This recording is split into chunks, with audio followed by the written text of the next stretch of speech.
Hello, evening everyone. So, multiple things going on in the world at the moment. I thought we would kick off today by having a little retrospective because now I think there's more people coming to the conclusion that I think I came to a little while ago that the Conservatives are not going to win the next election. I think they're even now past the point at which even if they just stopped everything and went, right, okay, this is not working, let's actually do what we need to do. I think it's now too late. I don't think it was too late when Rishi Sunak took over, but it is now too late. I did a video just a couple of hours ago, or published it a couple of hours ago, where I go through some various problems with the Conservative Party, but they are now really going to lose unless, Labour obviously can trip up. Labour can do something stupid, but ultimately, as long as Labour remain fairly ruthlessly focused on the election, the Tories have lost. So what I would thought we could have a little discussion with whose fault or who did the most damage. Was it Boris Johnson or was it Liz Truss? Because we could look at the two main sources of damage, I think each of them has caused a certain amount of reputational harm to the party. But clearly the main source of damage for Boris Johnson was the one rule for us, another rule for you guys, or no rules for us, another rule for you guys. So the Owen Paterson scandal, the Partygate massive one, the Chris Pincher, which is eventually what felled him in the end as well. But so it wasn't just necessarily about Partygate. It was ultimately about ignoring the rules. So Boris Johnson's appeal to voters, and remember, he was never very popular. He was popular enough. He was charismatic to a certain group of voters, and his appeal was based on the idea that he was one of them, that he understood their problems, even though people knew, oh, he's a millionaire, yeah, he had his posh background, but he understood. At the end of the day, that can be the case for any number of political leaders in Labour or the Conservatives. So, but people thought, but he understood, he's on our wavelength, he comes across really well, he gets us. And then he just didn't follow his own rules. And you could look at that and you could think, but now that he's gone, and now that he has properly gone, he's not even in Parliament, would the Conservatives at least move on from that? And I saw, and this is what triggered it with me, I saw a little poll. I wish I'd kept a link to it. Unfortunately, I didn't. I can't remember who it was with. But I saw a poll a couple of weeks ago, I think it was, in the last couple of weeks anyway. And it was asking people, this was particularly in the wake of the Partygate video from Conservative Party headquarters, right, which the police are now to investigate again. And the poll suggested, who do you sort of blame for Partygate? Is it Boris Johnson specifically, or is it the wider Conservative Party? And by about 2-1, people sort of said the wider Conservative Party. So although Boris Johnson has gone, and although he was the one mostly in the frame for Partygate, we know Rishi Sunak got fined for one event, but I'm not sure a lot of people necessarily, think of that as much. But the Conservative Party has suffered quite serious reputational damage even now, even with Johnson gone. But I'll catch you with a couple of things, then I'll go over my reasonings for Liz Truss. Are we now talking to the ex-member for Doncaster East? I was never the member for Doncaster East. No, I threw my hat into the ring. I didn't even get long listed. If I'd have known how the system works, I would have been long listed. That's the silly thing, but I didn't. And unfortunately, I didn't get the PDF that explained the system to me until after all the deadlines. So I did apply, by the way, but there was a way for me to get long listed that I could have done if I'd have known, and I didn't know. But it's one of those things. But anyway, there we go. So yes, that's all gone. Is Lord Cruddas trying to help the Tories there? The Lord Cruddas is never trying to help the Tories, no. He's trying to help Boris Johnson. That's it. Do we hold Boris Johnson responsible for Brexit? In that case, he's done the more enduring harm. I mean to the reputation of the Conservative Party in terms of the damage to the party. Because you could make the case if you wanted to. I'm not sure how much reputational damage the Tories are suffering from Brexit as such. I mean, you could say, you know, from the point of view of Remainers, we're not very happy at them, but then most of us didn't vote for them, although a fair few did. But you see, it is an interesting one, isn't it? Without Boris Johnson, could we have left under the hard Brexit terms? Probably not. So if we sort of say Boris Johnson is basically responsible for the hard Brexit at least, because here's the thing, if we'd have just left the EU, which is what the referendum was about, and didn't leave the single market and customs union, if we'd have, you know, because the EU were quite happy to offer us an arrangement where we stayed in the single market and customs union, either on a sort of temporary permanent basis like Theresa May wanted, or just as a formal treaty, then arguably no one would really care about Brexit. I still would, because I would still be going, well, hang on a minute, we're not making decisions now. But most people wouldn't notice. They wouldn't know. They really wouldn't notice.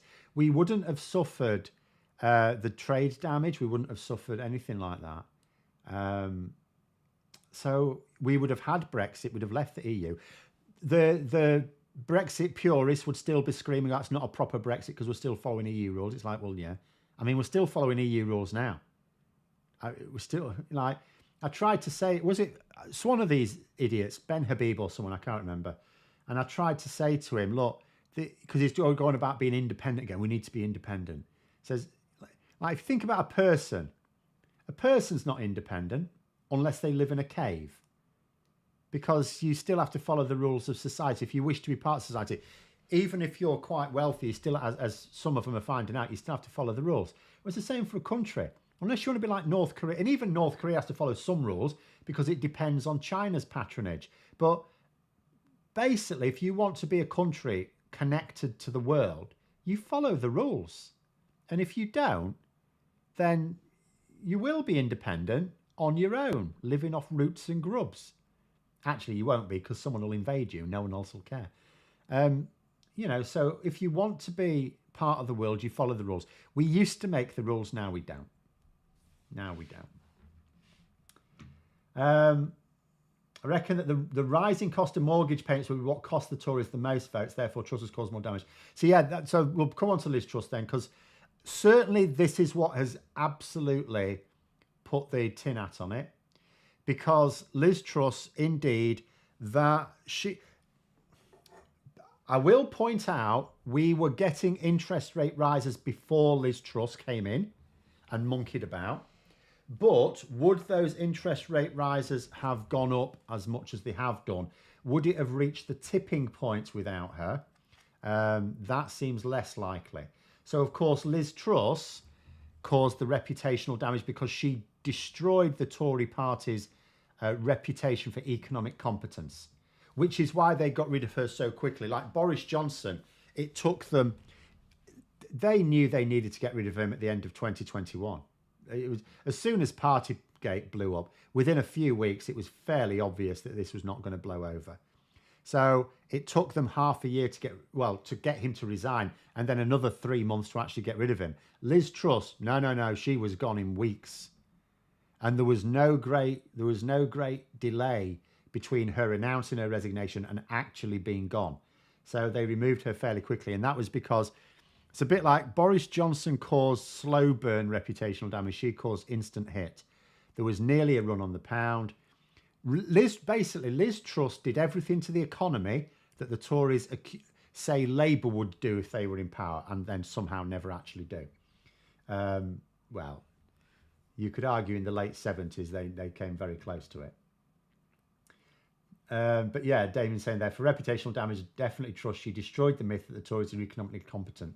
And we can see at the time, like you say, and you're quite right to say, that because of the collateral damage and the massive increase in interest rates over a very short period of time, that is what's going to finish it for the Conservatives. Now, if we have a little look, if I get rid of this. So if we have a look at the polling, I'm going to drag this. So, I mean, I don't actually have to point out actually where Liz Truss became Prime Minister, because you can see it. When Labour's polling suddenly shot up and the Conservatives shot down, that was basically Liz Truss's mini budget, the quasi, the kamikaze budget. That was it, wasn't it? The kamikaze budget, and yeah, and you can see Rishi Sunak, you know, so he's sort of narrowed it since then, but it's still staying a sizable gap. And so from Boris Johnson's supporters' point of view, they sort of say the gap is larger than it was under Boris, even when Boris Johnson left. Although they always downplay just what the gap was when he left. They was, oh, it was single figures. No, it wasn't.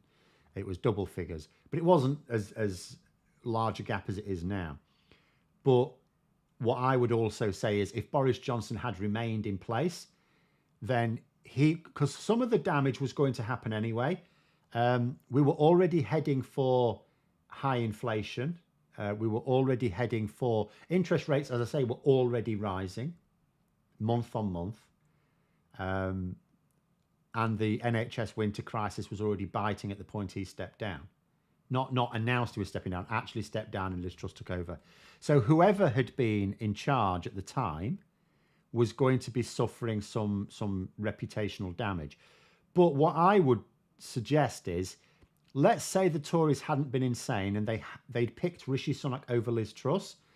I could have seen Rishi Sunak closing the gap right down. I think it still would have gone back up, but I don't think the gap would be as high as it is now. So although obviously both Truss's and Johnson's supporters say that Rishi Sunak's not doing the job, and he's not, he is pretty bad.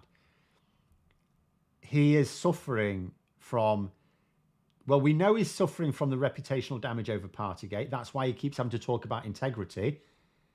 Because notice, Rishi Sunak doesn't bang on about, oh, I'm going to lead a government of economic competence. He pushes the integrity thing. That suggests to me that he thinks, and bear in mind, he has pollsters giving him information. It does suggest to me that he thinks that Boris Johnson is the main source of reputational damage and that the Liz Truss one is more easily contained. Only I'm not so sure. Unlikely that Liz Truss would have had a chance as PM if Johnson hadn't lowered the bar so low. I mean, I think it was Brexit in general that lowered the bar, really, because it stops you having, I mean, I don't think anyone really has a cabinet full of sharp, intelligent, astute ministers. I don't think it ever happens under any party, because the way party politics works, you have to have some factional leaders within your cabinet in order to maintain party discipline. So you'll always get a few, you know, that aren't too clever. I mean, bear in mind, even Theresa May had like Chris Grayling. Was Chris Grayling in David Cameron's cabinet enterprise? I can't remember. But I mean, he was the first of the really stupid ministers. But then we just, instead of having one or two, or like, I mean, you know, Ian Duncan Smith, they actually made him leader, for goodness sake. But instead of having like the odd one, just for the sake of balance within the party, they just ended up with a cabinet, not entirely, but almost entirely full of them. Really was quite spectacular. Tory MPs, did they nominate both Johnson and Truss onto the final ballot? They did. Always remember, though, there's always going to be enough Tory MPs to get someone unsuitable onto the ballot, which is why, really, it's quite interesting in trying to work out how the next leadership contest may go after the election. They're not going to replace Sunak before the election, but after the election, because depending on how many seats they lose, how many MPs they lose, sort of changes what the balance within the party is going to be. You know, because, yeah, we can sort of work out the members so far have reliably gone, or for the last two, I mean, I'm not saying forever, but they generally go for the more insane option. You know, I think if we go back, since I've been sort of very politically aware, so if we go back to when they lost the 97 elections, they went for William Hague there. Now, he was a sensible enough choice, but he was also very, very well thought of within the party. So it was no great surprise that William Hague would win that. But I don't actually know that members even had a vote on that. I think the rules, both Labour and the Conservatives have changed leadership rules. I can't remember exactly what the Tory rules were at the time. But then they went for Ian Duncan Smith. And you think, really? Michael Howard was just an act of desperation. Now, the only thing I will give them the nod on is David Cameron, because David Cameron was up against David Davis. Now, I'm not saying David Davis is like one of the sort of loony brigade as such, but he's not a serious politician. But he can at least come across plausibly, but he's really not a serious politician. He's someone who thinks everything through empirically, just that, just goes with his gut all the time. Oh, well, this makes sense to me, therefore this is what must be the case. So fair enough on that one, going for David Cameron. I mean, it wasn't necessarily a great choice between the two, but that was probably the better one. But then, as I say, after William Hague, Ian Duncan Smith, and Michael Howard, I mean, why? And then, of course, the last two times they've been asked to pick, they've gone for Boris Johnson over Jeremy Hunt, and they've gone for Liz Truss over Rishi Sunak. But anyway, Tories are talking about a reshuffle and bringing the A-team. Do what? Yeah, there's no, it won't happen. I don't think they have an A-team. Because I'm not saying that there aren't enough clever, grounded Tory MPs to form a cabinet. But of the good ones, some of them have already announced they're stepping down. So there's no point in putting them in the cabinet. They're already stepping down. Some of them are just not got the experience. You can't just put someone in charge of a government department without any serious experience. It doesn't necessarily have to be as a minister. In theory, they could have experience of running a large department outside of Parliament before they entered Parliament. I'm really not sure how many they've got that can do that. And the other thing is, like, Sunak's not, by definition, an A-team is going to recognise the damage that Brexit is doing to both the Conservatives in the country, and they are going to look to want to neuter it as much as possible. Sunak's not going to appoint a cabinet of people that are going to neuter it. Oh, Ian Duncan Smith was the first to be elected by the party. Okay, well, thank you very much for that, Carol John. Well, in that case, so the very first time they got to pick someone, they went for a complete swivel-eyed loon. Hague was too young, should have stood aside at the time and stood 10 years later. That is potentially a very good point. He didn't. I think, to be fair, I don't think it was even a case of hindsight. I think people at the time said, whoever took over from John Major was taking a poison chalice because no one seriously gave them any chance of winning the following election. So even if Hague were ready, no one was going to win for the Conservatives. The Conservatives still had a very toxic legacy. It was not easily wiped away. And Labour, as I say, were very, very, very focused on winning elections. William Hague changed the rules to allow Tory members to vote on the leadership. Yeah, Ed Miliband sort of softened the rules for Labour on that. Didn't work out for either party, did it? I'll keep saying, and I'll say this as a Labour member: members should not get to choose. It's not It's not to do with democracy. It's absolute nonsense.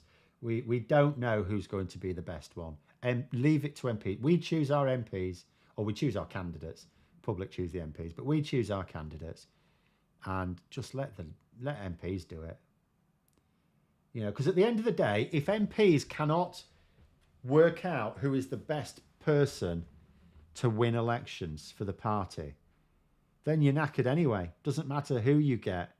If the majority of the MPs in Parliament do not have the perception to be able to pick the best one, then no leader can run them. Absolutely fatal. I'm saying, hope the Tories and their toxicity mean they're unelectable for a good long time to come, deserve to be out of office permanently.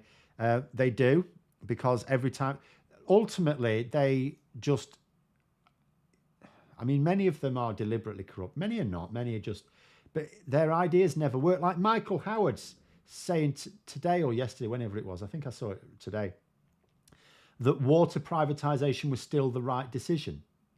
How? No, of course it wasn't. What has privatisation of water done? What possible benefit has there been? Well, actually, I could just leave it at that. What possible benefit has there been? None. But in what way has the private water companies been run that a state-controlled water company could not? They can't answer that one. In fact, attacking water privatisation is the easiest one. Absolutely easiest. What do the Tories normally try and say when they're trying to defend privatisation? Oh, the competition, you see, the competition will drive innovation. There is no competition. Also, there's no innovation, but there is no competition. None at all. Brian said that no one of quality or ability would wish to be associated with this bunch. Why choose to go out in a blaze of mediocrity? For politicians, I mean, it's very attractive being a cabinet minister. Apart from anything else, even if you are just going to go out, as you say, in a blaze of mediocrity, having been a cabinet minister means, I mean, it goes on your CV. You've run a government department. Even if it's only for a year, you've run a government department.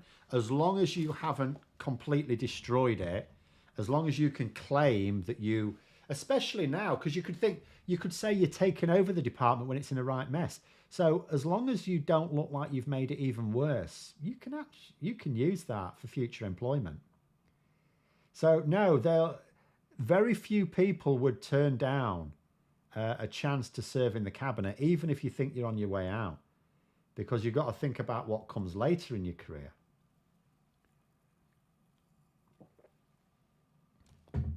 So I don't think you'd have many people turn him down. Capitalism would work if it was highly regulated, but these Tories prefer insane libertarianism. See, I mean, I still would say, so my views on capitalism, yeah, if you have it very tightly regulated, it's all right. It will never, ever be good as having... I'm fine with entrepreneurship and private sector for effectively luxuries. That's fine. No problem at all. But when it comes to the things that people sort of need, it will always be better to have at least a state provider of it. Now, it doesn't, I'm not saying the state control the entire industry. Like, for example, healthcare. You know, as long as you've got the NHS that can provide the good, effective healthcare for everyone. If some people want to pay privately for like things that you wouldn't get, that aren't necessarily essential, but you might want anyway, the more regular checkups or something like that. Okay, I'm fine with that. I don't have a problem with that. I wouldn't ban that. The only private thing I would ban, I think, is private schooling. I'm fine with private music lessons and sports lessons and stuff, but in terms of the main education, I would absolutely go like, was it Finland, and just ban private schools. That, I think, is the only aspect of privatisation that if I could work my will, I would just ban. Any other form, it's like it can sit alongside the state. I keep saying, I would even have state-controlled supermarkets in each town. I would just have like a supermarket that just sold staple foods, basic. Like I would have state farming and food production. I would have, everything that people need. The state will provide a basic level of. And if people want to spend more on something better, it's almost like, I would have like something like Aldi, as a government-run Aldi, right? And if people want to go to Marks and Spencer's, fine, great. I wouldn't ban that, So that's what I would say. But but I also understand that I am an outlier, that a lot of people don't necessarily go along with that. So what I would say is, if you must have a capitalist system, it must be very, very tightly regulated. To the point where if you've got a situation where a CEO is, first of all, they must prioritize the service. And if you don't tightly regulate it, of course they're going to prioritize the profit. Of course they are. Why wouldn't they? because the people who decide whether they get the job or not are the ones who want the profits, not the service so much. So, but even when you tightly regulate it, it's still working against itself. Like, if you imagine, so if we regulated water companies much more tightly, but they were still private, the CEO is still going to try and game the system to maximize profit, not service. They will still do the bare minimum in terms of service. It's just that if you more tightly regulate it, that service will have to be higher than it is now. But they will still do the bare minimum. Whereas if you have it nationalised and the government is paying the government can pay the CEO the same amount. We can pay them $1 million or $2 million a year. I ain't got a problem with that. So we're paying them, but we say to them, you prioritise the service. They've got a budget. They can't go mad. They can't keep coming back and say, oh, sorry, I spent the budget. Can I have some more? No, this isn't like Homer Simpson running the refuse department. You've got your budget, stick to your budget, but you prioritise the service, not profit, because you don't need to make a profit. If you're coming under budget, brilliant, invest it. We won't take it away from you.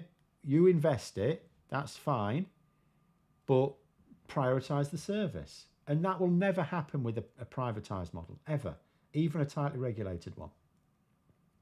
Remember, Eton was initially run, well, I don't remember that far back, sorry. But Eton was initially run as a charity by Henry VI to educate poor children and assist them into the colleges he was creating at the time. I think this might be a very loose definition of poor, because in Henry VI's days, what the actual poor he would have had no regard for. I'm not a historian. I didn't know any of this, by the way, but I'm going to strongly suspect we're not talking peasant children, are we?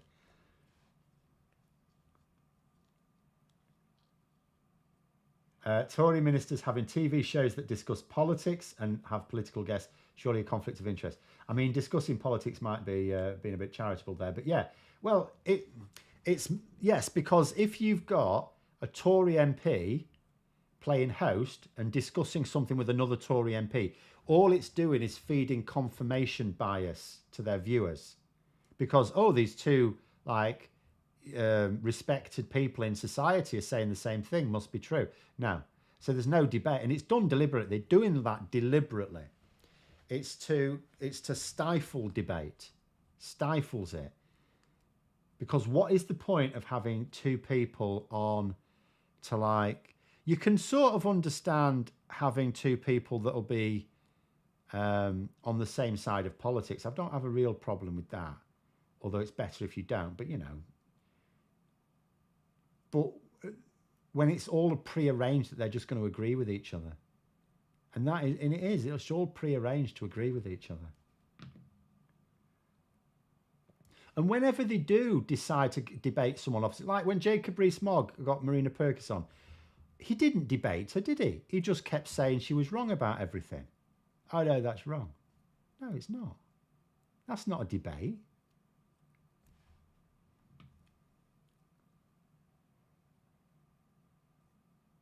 Anyway, concerning private schools, what about specialist private schools like the Steiner School? Hear very good things how they treat kids with poor mental health. So I know that some people, and this may be the one you're talking about, have come up with some niche examples of ones where people ultimately would. If we're honest, the main problem we have is the likes of Eton and Harrow and Winchester churning out people who just, will run the country and abuse it. But I would still say, if you're right, because any private school that you think actually is doing a good job and being inclusive to certain people that would struggle in mainstream education, right, the state can still do that. So if you're asking about whether the government or the Labour government should allow any exemptions for certain types of private school, I don't know. I'm quite willing to be flexible on that. But what I would say is, if I were designing the country's infrastructure from scratch, there's no need for any private school, because any private school that you think is doing a good job of, a bit like a specialist school, as you say, the state could still provide that as well, and should do. So there should never, ultimately, And this was the very first video I ever did on this channel. It's really very simple. Imagine a nationalised group, an organisation to deliver a service, whatever service. So imagine it. So you need money for like staffing, accommodations, and maybe some research and development. Whatever you need, you've got all that in there. Then imagine the privatised version of it. Now, if you're going to run it as well, it needs all the same things. It needs the same staff, the same accommodations, the same research and development, and all the rest of it. And then they need to add profit on the top, which means one of two things. In theory, it means either it then becomes more expensive, or they reduce spending on the other things, therefore lower the quality of the service in order to maintain the profits. And in reality, we know it actually means both, because they want to maximize profit. So they will raise the price as high as they can get away with, and they will cut costs wherever they can. Even if it, and I don't mean efficiencies, I mean they will cut costs even if it means reducing the level of service. And it really is that simple. There is not a single privatized model that, in terms of spending public money on like private things, I'm all right with like stationery. I'm not suggesting the government should have like a factory that makes pencils and staples. I'm fine buying those because when they talk about competition, okay, something like producers of stationery, there is enough competition in that market to make sure you can get it at reasonable cost. So that's fine. But actual services, no. How independently funded is the BBC? Not at all. Because the government decide everything to do with the licence fee. The government could abolish the licence fee. The government could increase the licence fee. They can reduce the licence fee. They can make certain people exempt from the licence fee or not. The government decides all of these things. So the BBC, like any other body that gets public funding, there are some bodies that are supposed to be independent. In other words, the funding is supposed to come and there's no direct ministerial control. So there is no direct ministerial control over the BBC, but the government decides its funding and the government decides who its executives are. They appoint its executives.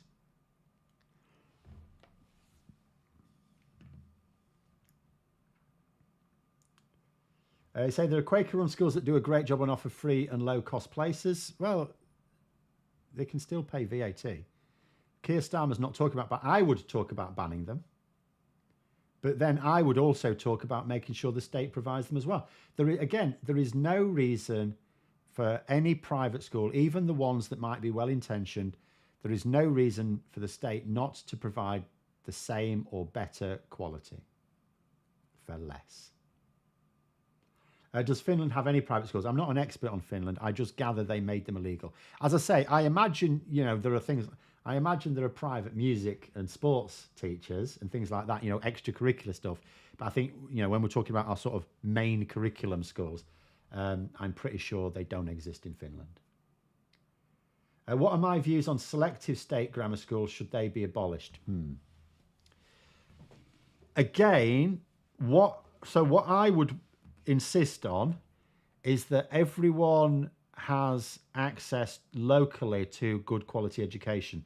Now, selective state grammar schools, see, even non-selective comprehensive schools do select as well because they put you into groups according to ability. So even if you're not selected by school, you're still selected within your classes.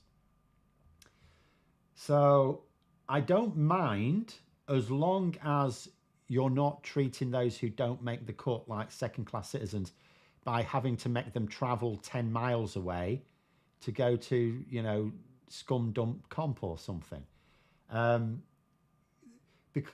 So it doesn't matter to me whether you've got two schools and one of them is for the ones who pass some sort of 11 plus type arrangement and the other one is for those who don't, and maybe they had the old grammar schools and technical college type things. I mean, it was before my time.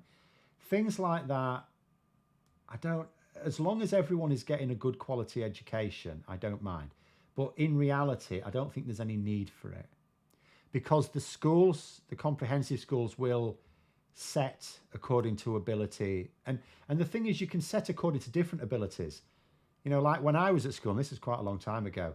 You know, I was in a different class for maths as I was for English, and we set it according to maths, English, and French. For some, I don't know why the French thing was. Not, I think it was assumed with the science you went according to your maths class. So things like that can work. I'd mentioned how the upkeep to school infrastructure was gutted and only years later came home to roost, if I remember correctly. We've got school buildings about to fall down. Yeah. Yes. We have got school buildings that are close to falling down. So what's going to happen is, just like when Labour came into power last time, there's going to have to be a lot of emergency building work. But there we are. Anyone can cancel their TV license. They just don't want you to know you can. Well, you can, but you're not supposed to use television though. Although Lee Anderson seemed to suggest that because he says he doesn't have a TV license, and yet the other day he was tweeting about catching something in his own home, well, his second home, his London home, on the television. And someone pointed out, hang on a minute, you said you don't have a license. Are you breaking the law, Lee? Need to remove the charitable status of public schools. This should be one of Starmer's priorities. I mean, that is a definite... I don't think Starmer's going to U-turn on... I know we've had some, but if you think about it, the main reason why we've had the recent Labour U-turns, not all of them have been full U-turns, bear in mind. It's just like delays in when they're going to be implemented. They'll still be in the manifesto. But we'll call them U-turns for the sake of it. So if you think about what the purpose of them all is, all of it is to make sure Labour's numbers add up. So obviously they're not going to U-turn on that one because that is one that gives them less money to spend. So the only ones they're U-turning on are spending promises, not taxation promises, because they need the taxation. So that will be going. That will definitely be in the manifesto. So they will be, and I don't know when it'll happen, but sometime in the next Parliament, they will be losing that charity because they're not charities. And I know you'll say, well, some take on scholarships, stuff like that. They're doing the bare minimum to qualify for a tax break, and they're not. So the tax break is worth more to them than giving this place away. So it's not charity. It's a tax fiddle. It's doing a thing. It's spending some money.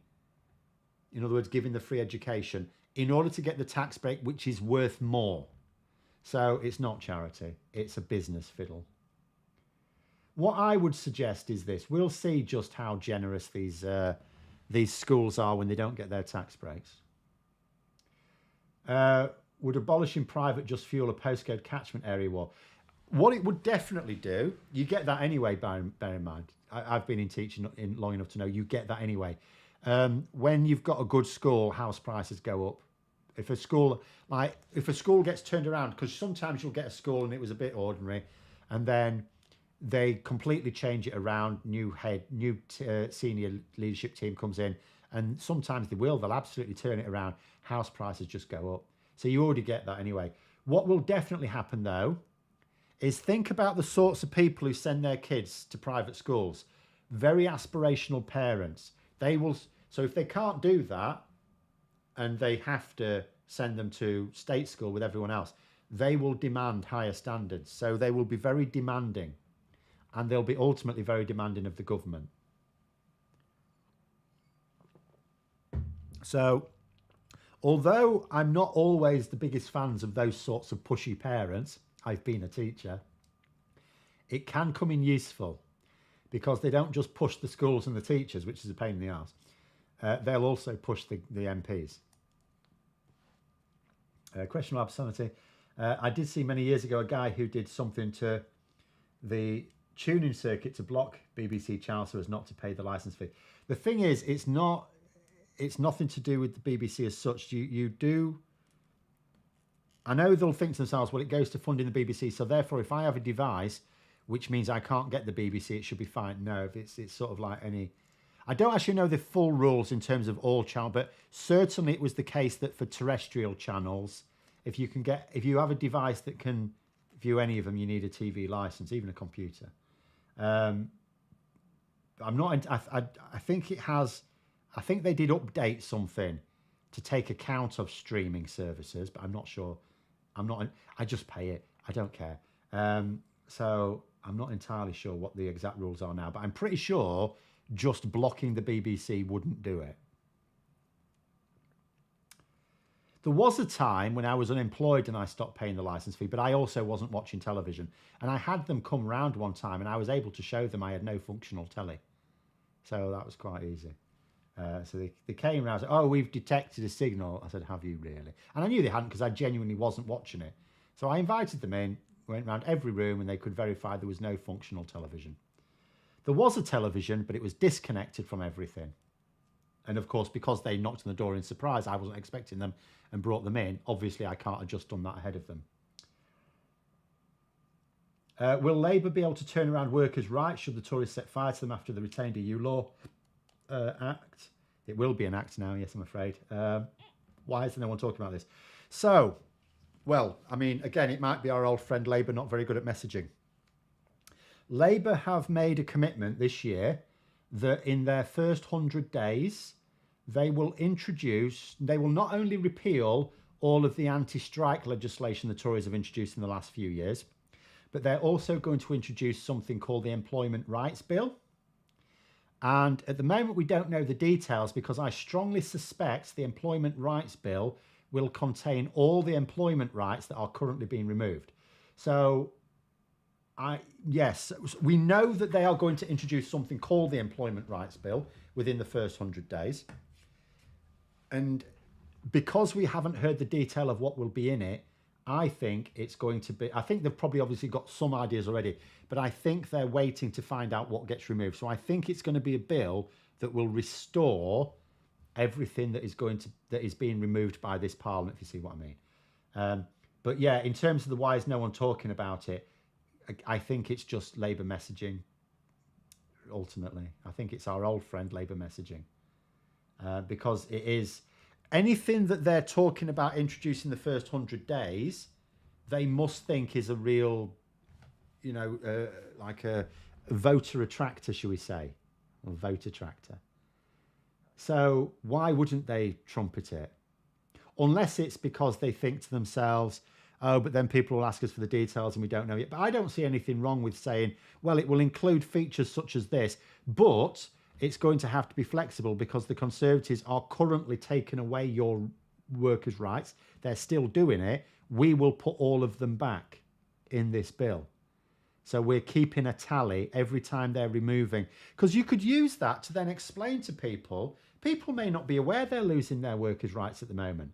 And Labour can say, so they can use it twice. They can get this message out twice. They can first of all explain to people they are currently taking away your rights, but we are producing a bill that's very much a work in progress at the moment, where every time they take one away from you, we're going to put it back in our bill and we're going to deliver it because something that you deliver in the first 100 days, Labour want to say to people, we have done this. They want a big announcement.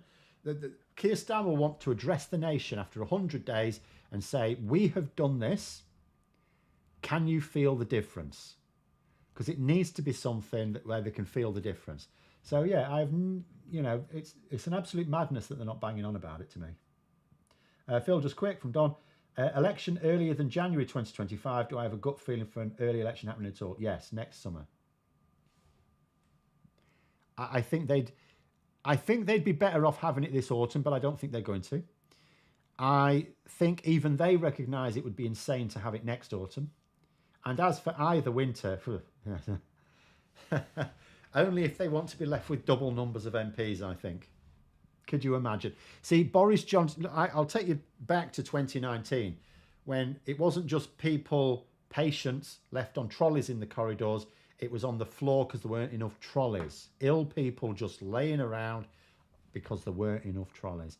And last winter, consultants were saying they didn't have a consultancy room, they had the corridor. They were seeing patients in the corridor because there just wasn't room. And that's going to be worse next winter. And it's going to be worse the winter after. So the idea of leaving it until winter 2024, 2025 is an absolute madness. Boris Johnson only got away with it in 2019 because Labour weren't seen as the credible alternative. Really, that's all there is to it. Otherwise, he'd have been sunk. Demanding parents with kids in state schools. One of the reasons why Finnish education is one of the best in the world. Well, there you go then.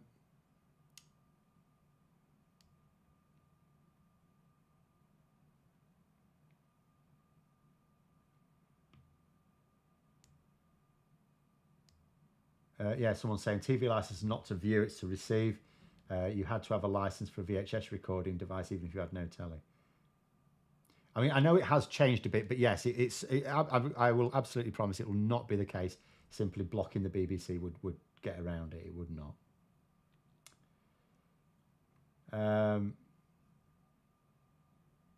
Your comp in the early 70s had working class and middle class kids mixed together, which improved the learning of both groups. I mean, it's the same in all comprehensives. It's like the only people it doesn't have in it are the ones who are going to private school, certainly. Carson's saying, when will the people lose their rights take effect? And hang on, I can't read what you're saying. He said, and you Labour hit that really hard in the promos. So when are they going to present it? Goodness knows. They should be presenting it now. Maybe, I don't know. See, sometimes I think to myself, maybe there's some strategy there, but I always do remind myself, although I'm not going to attack their strategy because at the end of the day, it's working. It's working. I think only a fool looks at polling like this and says Labour getting, and people are doing. There's people right now going, oh, if Keir Starmer carries on doing this thing, he's going to lose the election. What? Have you seen the polls? What are you talking about? So clearly, most of what he's doing is right. Not necessarily all of it. But one thing that is undeniably the case, even the shadow cabinet admit is the case, is their messaging is poor. And what upsets me is they're not trying to address it. They are making zero efforts to address it, which is why Graham Hughes got sick of it and tried doing it himself. But it will take a very long time to build up his Labour social, unfortunately, and that's getting everything right there. And we're not getting everything right there. YouTube is still bloody demonetising his live shows, which is causing a huge problem for him. Absolutely massive. But anyway, right, I'm not going to answer any more TV questions because I've exceeded the limit of my knowledge. What happened to the Tories' page 48 pledge in their manifesto? Is it still happening? Well, we can soon look it up. Yeah, I remember doing a video on it, didn't I? Some of it, yes, has already been done. Some of it is more so. The main one I remember that they haven't done is removing the independence of the judiciary. Now, that would be incredibly... that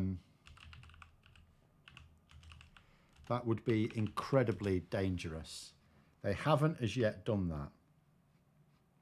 Let me find it. Here we go. Right, 48. Because I remember being horrified when I saw this. Where are we? Page 48. So let's go down really quickly. We will get rid of the Fixed Terms Parliament Act. I mean, no one really cared about that, but they've done that. We will ensure we have updated and equal parliamentary boundaries, basically vote boundary fixing. They've done that. I think they're now settled. I think that is now done. It's a done deal, and it will be taking place this autumn. So yes, they've done that. That's a form of vote rigging. We will continue to support first past the post system of voting. They used that because people would read that and go, they're not going to introduce PR. Well, we knew that anyway. They used that as a way to change the way the London mayoral elections take place. So the next London mayoral elections will now be first past the post, which of course favours the Conservatives. Although that being said, Sadiq Khan is believed to be in pole position still, because that Daniel Korski, whatever his name was, who's now stepped out of the race, is considered to have been the best challenger for Sadiq Khan, and he's gone now. So they've now left with two people. I can't remember who the other one is, and someone called Susan Hall. I only know her because I see her on Twitter every now and then, but I don't think she's considered all that strong. So we should be okay. I've missed a question. It often happens, doesn't it, Em? But let's go through the rest of this page 48. We'll protect the integrity of our democracy. Good joke. Good joke. By introducing identification to vote, voter suppression. They've done that. Stopping postal vote harvesting and measures to prevent any foreign interference in elections. Good joke. The stopping postal vote harvesting, I don't know whether that is... So now what happens, I don't know. They've actually done that themselves, so I don't know what that was about. We'll make it easy for British expats to vote. Yeah, thanks very much. After Brexit, well done. But okay, at least I don't disagree with that. We will maintain the voting age at 18, the age at which one gains full citizenship rights, which is absolute nonsense.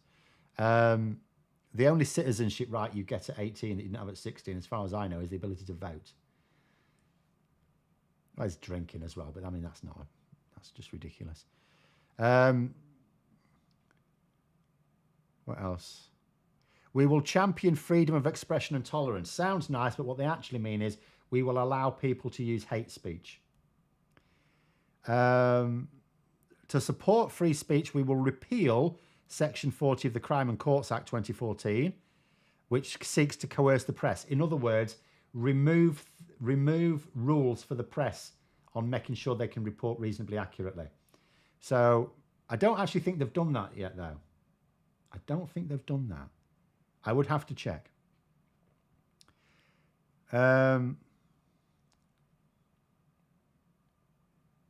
Improve the use of data science and evidence in the process of government. In other words, harvest your data and abuse it. Yeah, they've done that. Once we get Brexit done, we'll take back control of our laws as we end the supremacy of EU law, European law, the supremacy of European law, meaning our rights and protections. So yeah, they've done that. And the retained EU Law Act is the consequence of that. After Brexit, we need to look at the broader aspects of our constitution. That was dangerous. The relationship between the government, parliament and the courts. So this was all about trying to nobble the courts.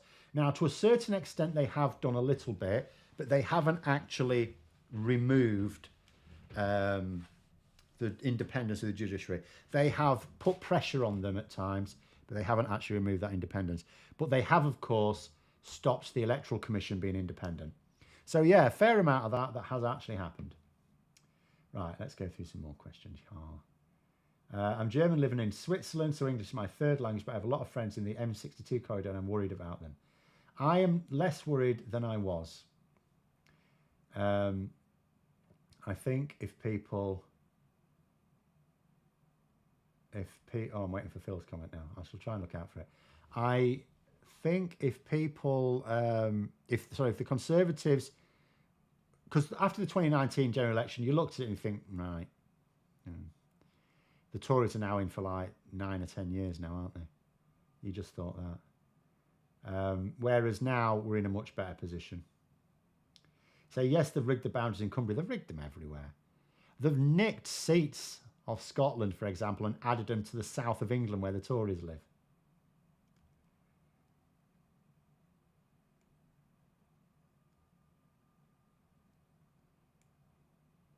Am I sure the Tories haven't attacked the judiciary? No, they have attacked the judiciary. They just haven't removed their independence. So judges at the moment are not politically appointed. What I mean is they're not politically appointed. Yeah, reforming the judicial review process. They haven't done that though, have they? Thankfully.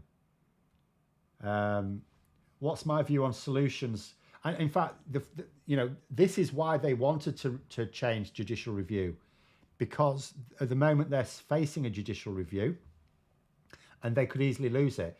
But the thing is, it's one thing to, and this is what I mean about, and this goes beyond the Conservatives, right? When people support a political leader because, oh, I like the sound of their policies, please understand there's a world of difference between someone coming up with a policy you think would sound good and having a plan to do it. Because although the Conservatives wanted to stop the government being subject to judicial reviews. Because if that had have happened, Rishi Sunak wouldn't be forced to hand over data to the inquiry. Now, for all we know, the court might find in favour of the government, but there is, the court may not. Whereas the government could have guaranteed that they wouldn't be subject to judicial reviews. But it's one thing to want to do it, it's another thing to do it.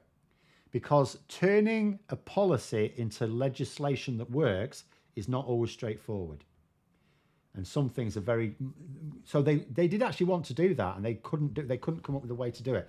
Admittedly, putting Dominic Raab in charge of it obviously didn't help them. In many ways, do you know what? I'm going to say, in many ways, having Dominic Raab in charge of the Justice Department wasn't in some ways a bad thing, because a more competent evil person might have actually succeeded. Age 18, you get married without parental consent, I think. Okay. Either way, should still be able to vote at 16. Voting is not as serious or long-term an issue as getting married. Where I live, 3 Labour MPs have been reduced to 2 due to boundary changes. My MP's out of a job. Well, I mean, yeah, the purpose of the boundary changes from the Conservatives is to increase the number of Tory seats and to reduce the number of Labour ones by giving them areas where they'll get larger majorities, but it's 1 seat. All right, let me just see if Phil, because apparently I missed one, if he posted his comment again, because he said he was going to.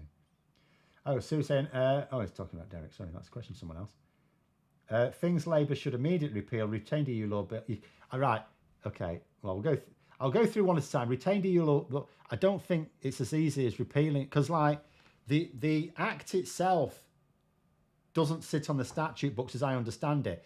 They will, right, here's the thing. Repealing it won't bring back all the things that Tory ministers... It's an act that allows ministers to remove laws, basically. Laws and regulations. Well, once they've removed them, repealing the acts doesn't bring them back. You have to put them back. So, in actual fact, it won't be an urgent thing to repeal it. They should repeal it, but it won't be urgent, because all Labour have to do is promise not to use it. It doesn't bring anything back. Right, I've lost the bloody comment now.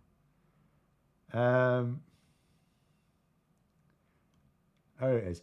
Anti-protesting bill. Again, right, every time you say they should repeal this, what you're actually saying is they should ignore people who are still suffering from the cost of living crisis. Please understand that. If you repeal something, you're using up parliamentary time. Now, Labour have already said on the anti-protest bills, and there's like a couple of them really, the other acts now, that they will seek to use, first of all, police guidance, then they'll seek to see if they can amend it. Rather, if they won't repeal it, because there's you'll read in The Guardian or something about this terrible piece of legislation, but there'll be some bits of it that actually has cross-party support. It's never all bad. There's always something in there that's worthwhile. And the reason they'll do that is partly because there will be just some things people agree with, but also it makes it take longer to pick it apart, because repealing a bill, one thing, even though it does take time, amending a bill can take longer sometimes. So no, they must, they'll do their own thing on that. Gerrymandered constituencies. Now, the best way of dealing with that, because it just looks suspicious if Labour changed them straight away again. Looks suspicious. No, they shouldn't. What they should do is introduce proportional representation, but second parliament. You say independence of the judiciary, the Tories will take that away even given half a chance. Well, they said they were going to in their manifesto. They haven't done. Again, it's not easy.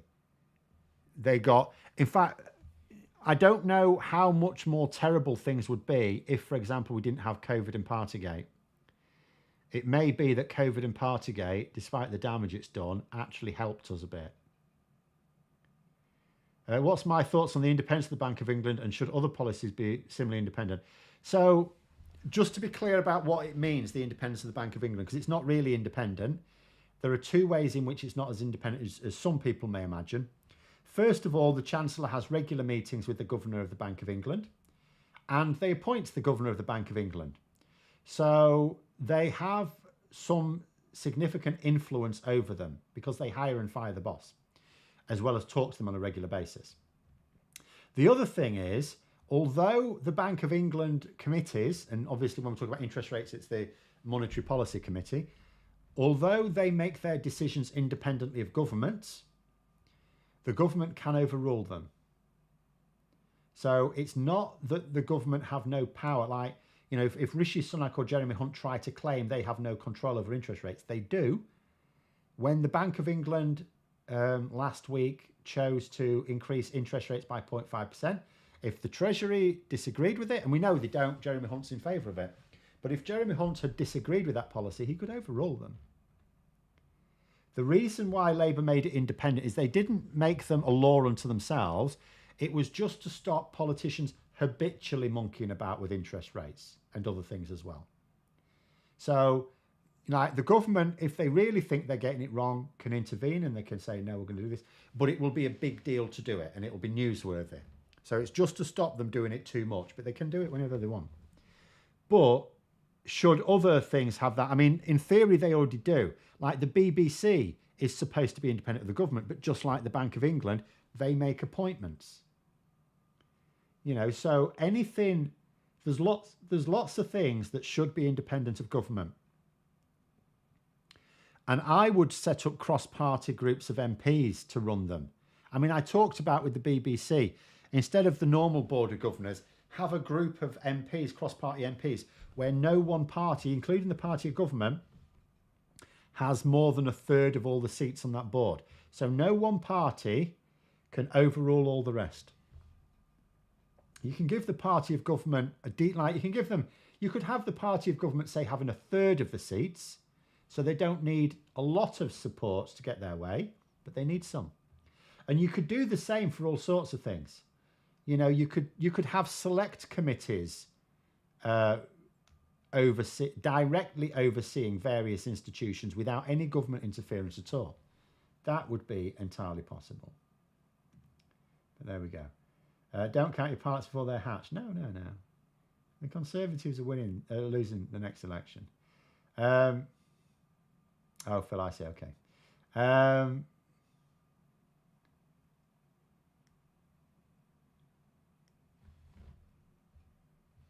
Does each law removed have to be brought back individually? That sounds time consuming. Yes. As I understand it, yes. Now, when I say individually, I don't mean an individual bill for each one. Like I've said, like the Employment Rights Bill.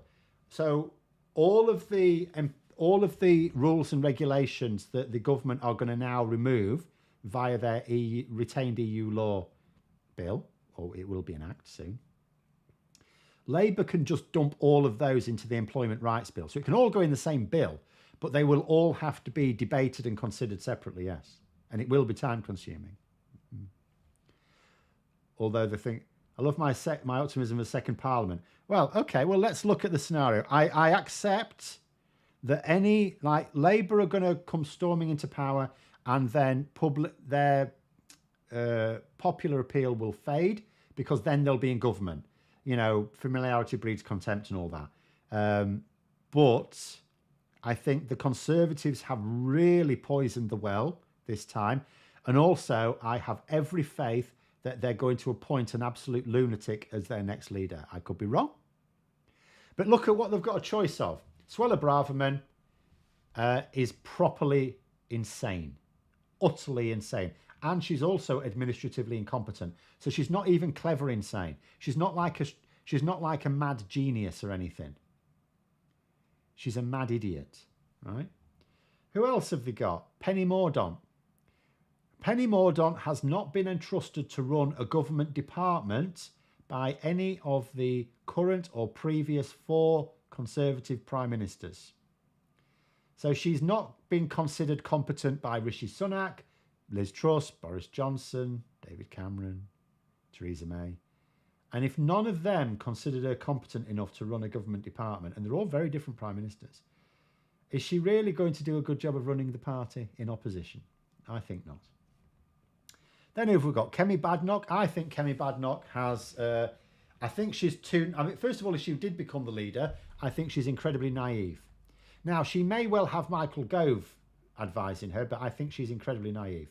She doesn't do well in... if anyone's ever watched her leading a debate in Parliament, she does not do well. But also, I think she is not... politically, she's not positioning herself at all well. She may well be a leader of the future, but at the moment, she's not positioning herself well. She's pissed off the Brexit crowd. by scaling back the retained EU law bill. And what is she doing to appeal to the saner members? I can't see anything. She's not coming across credibly at all. I mean, and there may be someone else in the mix. I don't know. I don't really know who else would go for it. In some cases, it'll depend on who wins their seats. Like Suella Braverman will be in with a shout because she's now got a safe seat. She's now been made the candidate for a very safe seat, so she'll win. Badenoch's very arrogant. I mean, I don't usually like to throw such charges at politicians because it's quite common among senior politicians to have a little bit of arrogance about them. You think Murdoch was International Development Secretary under May? I'm not sure. Was she? Really? Let me have a look then. Am I forgetting this little period? See what Wikipedia says. Oh, she was. You're quite right. I'd forgotten about that. Oh, yeah, she took over from Priti Patel when she got sacked. Oh, okay, fair enough. All right, I'd withdraw my comment.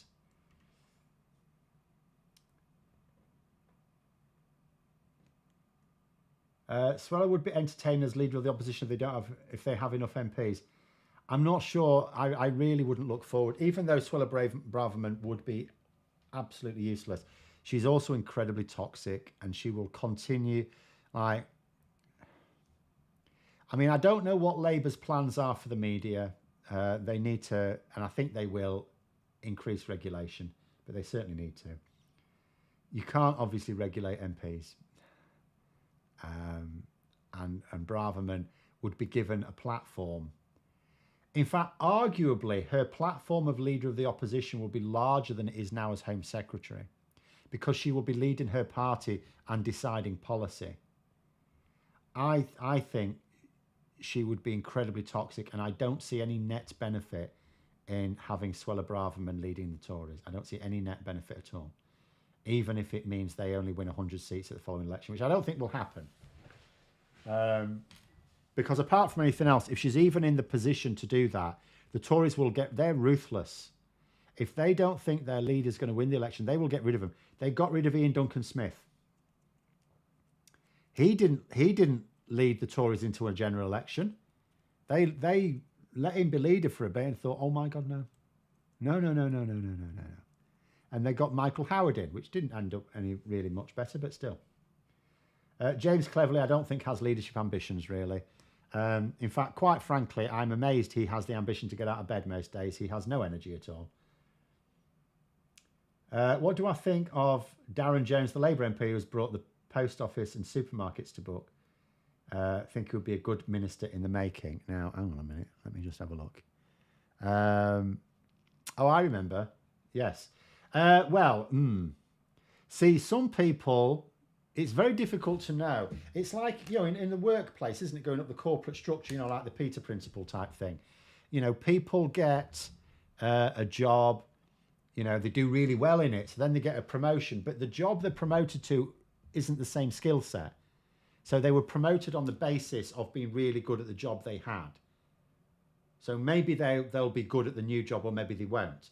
And eventually, I think it's the Peter Principle, isn't it? The idea that eventually you end up with a job you just can't do because it's different skill sets. It's the same thing in politics, really. You can be really good in a select committee. Obviously, we know he's very good on detail because he was superb in those select committee hearings. But there's a lot of MPs who are very good on detail. Is it the same? But when you're a minister, particularly a Secretary of State, like a cabinet minister, you have to, you do need to be on the detail because you need to give a good account of yourself in debates. But you also need the skill set of turning policy into plans, or at least directing others to do so and produce the plan you want, which is a different skill set. So it's not always easy to tell.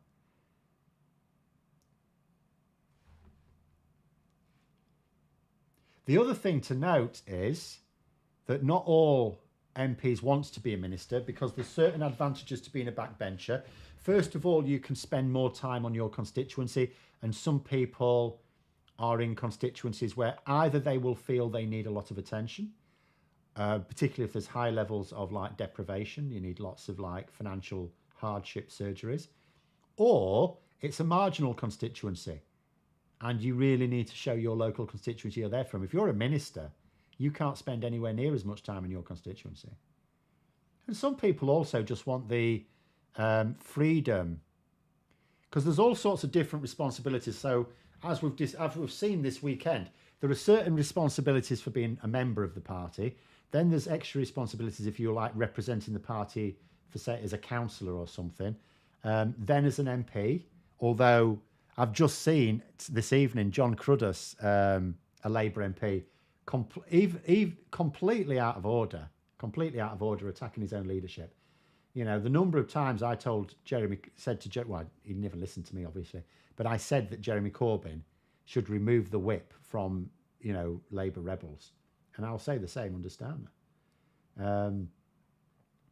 And then, obviously, as a minister, there's an extra level of responsibility, like ministerial responsibility. So you're not allowed to attack, or, well, you shouldn't attack it as an MP, but you're not allowed to dissent, shall we say, from your party's policy. But anyway, M saying, although I talk about serious stuff, your description of the Tories' various personalities and abilities are quite amusing, cackling a bit, in fact. Well, you've got to take these things well, haven't you? Otherwise, you just end up getting depressed. I'm assuming the current Tory mob will be the future Tory mob. I think in the immediate future, it's a fair assumption, don't you? Because they're the well-known ones. Who are the party going to vote for? The already established ones. Look at who finished in the top 3 in the summer leadership contest last year. Rishi Sunak, Liz Truss, Penny Mordaunt. What did those 3 people have in common?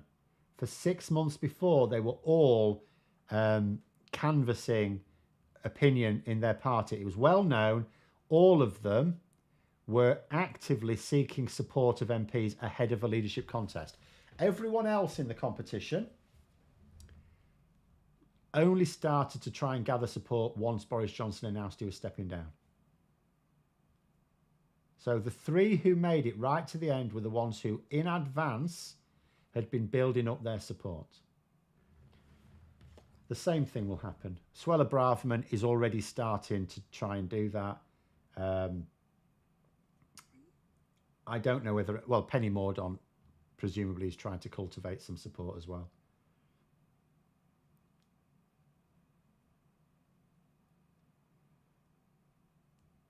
The Tories have been saying Jacob Rees-Mogg could become leader. I don't think so.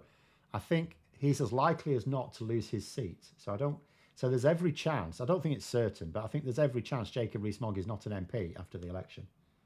Unless he chicken runs to a safer seat, but I don't think he's... To be honest, I don't think he's all that bothered. I mean, I say James Cleverly's fairly low energy, but Jacob Rees-Mogg, if anything, is almost inert. He never seems to be bothered about anything. Sometimes I have some grudging respect for the fact he just is unflappable. But I think largely it's because his brain doesn't work. Sue saying, I used to work for an engineering firm. Brilliant engineers were promoted to manager and they were dreadful. Should have been promoted to consultants. But this is what happens, though. It happens in a lot of things. It happens in teaching. You know, who do you appoint to become head of department? The person who was really good at the job that they had, but they might not be a good leader. You might have the weakest member of your team would be the strongest leader. I mean, it's just one of those things. It's the way it works. But anyway, we're completely blown out of time. You've made me go on too long. So I'll just try and see if there's any last few, then we'll have to call it there. Portillo wanted to become leader in 97 but lost his seat. Yeah, he did, didn't he? Desmond Swain for next Tory leader. I mean, I don't think we need to entertain that. Fabricant looks like someone cloned boat over spare parts. He does sometimes. But there we go. I think we've come to the end of it, thankfully. Yes, so we'll call it there. Thank you very much for coming on. Have a good evening, everyone. And until next time, I'll see you later.